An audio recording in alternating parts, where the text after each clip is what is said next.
My name is Lia. I'm from Melbourne, Australia. I like to make clothes and I have a boutique circular fashion label here in Tokyo.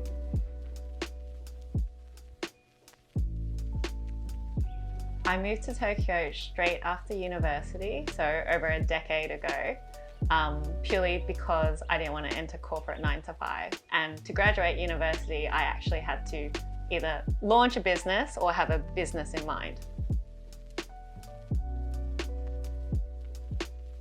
So the name of my little label is Tokyo Kaleidoscope. I wanted to make clothes with good breathable fabrics like linen, cotton, silk, because I had eczema as a child. And so natural fabrics really help that condition to be better.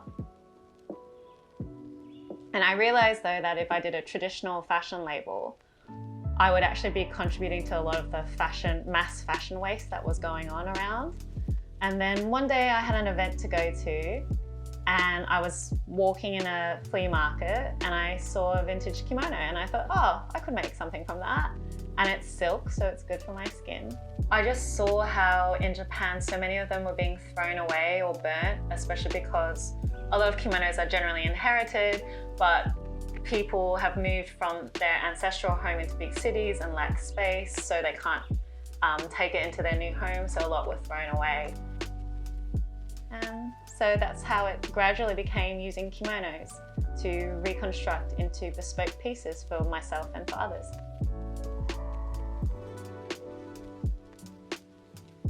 I've always been making clothing or just creative things ever since I was a child. Actually, my mother got really annoyed at me because I kept using her sewing machine to make things.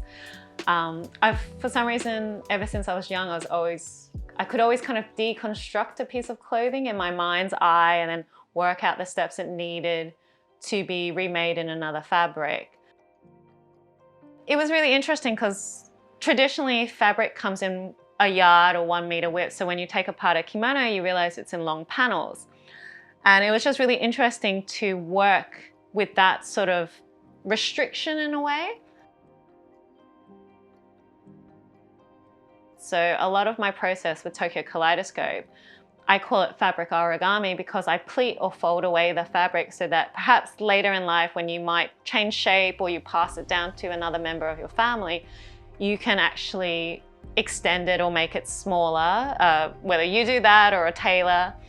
And so it has a longer shelf life. And it's really just about working with the natural flow of the kimono itself and like incorporating that sort of old technique from it.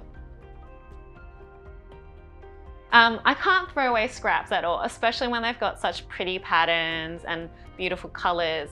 So what's been really, really nice as well is that with the tiniest of scraps imaginable, I can make bow ties for men, patchwork scrunchies, headbands, zip pouches. So really, barely anything is being wasted. It's all being given new life.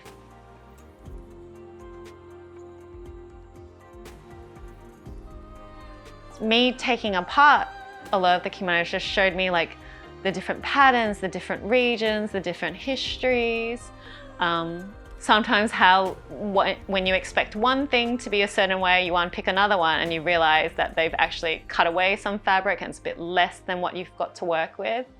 So it's always kind of a challenge just working with what you've got. And a lot of my knowledge has been self-taught. I do have some books and it's always really interesting to read, especially about like the range of kimono colors is unbelievable. So yeah, there's just so much to learn and I'm still learning about the kimono, but it's so interesting.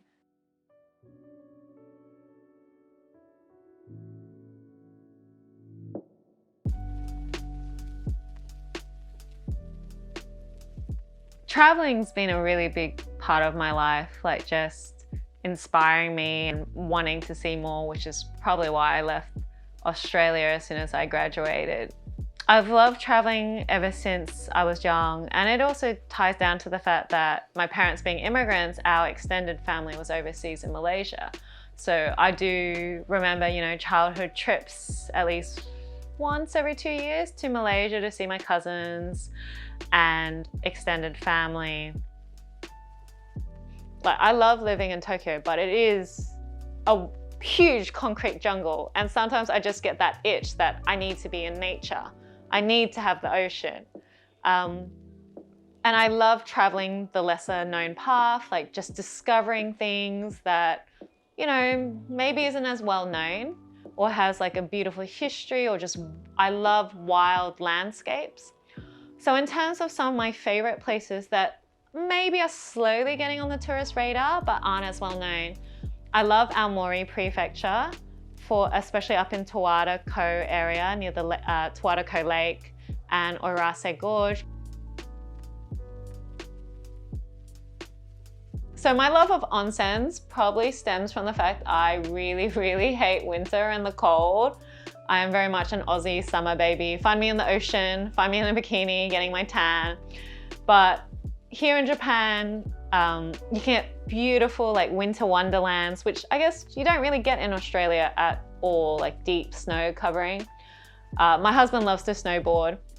So if I'm ever up there, my one condition is, because I don't snowboard, is that I need an onsen to stay warm, and I can appreciate all the beauty, but I'm staying warm. And actually for me, again, it does go back to the skin sensitivity I've had since I was a child.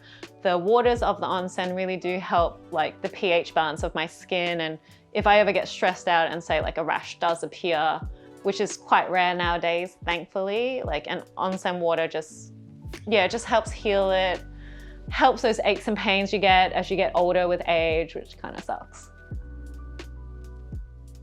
And also what I really love about Japan is because there is the concept of Mottainai, like to have no waste or minimal waste, it really ties into how I was brought up as well. Like we just didn't throw things away until we absolutely used like the last breath of it. And to see Mottainai like being so popular and like kind of part of the Japanese ethos, the Japanese way of life, is like someone's trash could be someone else's treasure. You never know how someone else will see something through their eyes. I think that's really beautiful.